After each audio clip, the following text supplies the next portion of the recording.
Iranian Foreign Minister Abbas Araghchi has rejected U.S. accusations linking Tehran to a plot to harm former President Donald Trump and attack Israeli tourists in Sri Lanka. Araghchi dismissed the allegations as a fabricated attempt to create distrust between the two nations.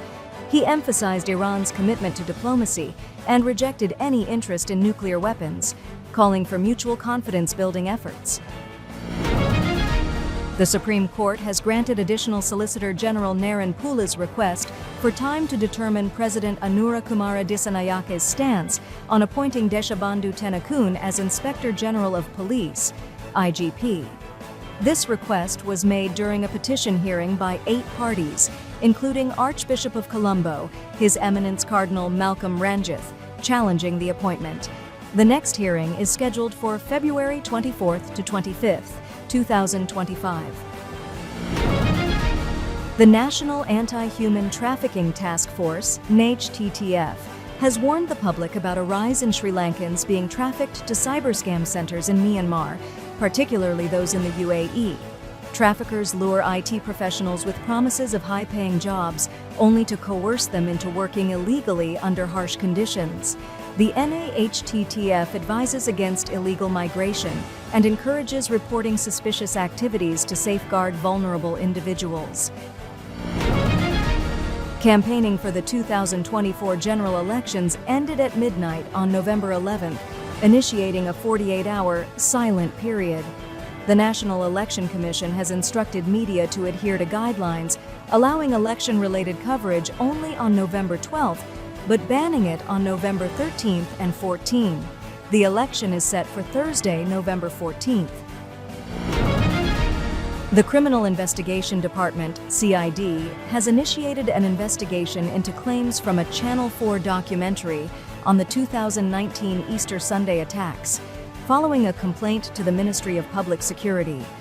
Former Eastern Province Chief Minister Sivanesathurai Chandrakanthan, alias Pillayan, is set to give a statement on 12 November.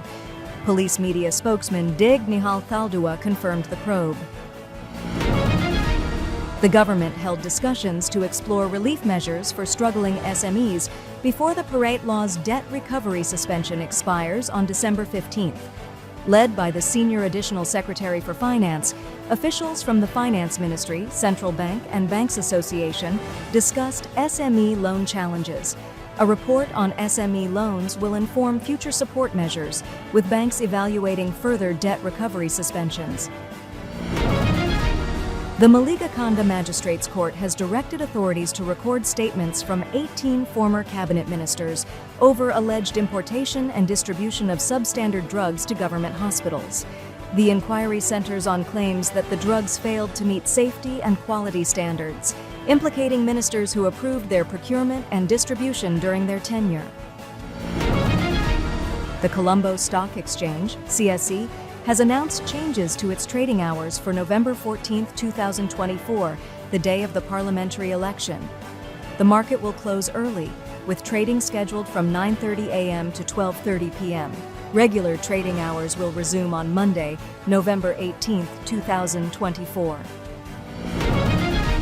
During a visit to Katunayake Airport, Civil Aviation Minister Vijitha Herath addressed issues affecting staff and services. Key actions included restoring a rupee, 50,000 allowance for employees, creating a 24/7 unit for real-time flight delay updates, and improving uniform quality for security staff. He engaged with employees, committing to work with authorities for effective solutions. The Intermediate Weightlifting Championship 2024, held at the National Sports Complex in Torrington from 8th to 10th November, saw the SLAF women's team crowned champions and the men's team securing runner-up. Aircraftman Sandeepa GAC and aircraft woman Chathurani MHD were named Best Lifter in their respective categories. The event featured weightlifting clubs across Sri Lanka, including Triforces teams competing for top honors.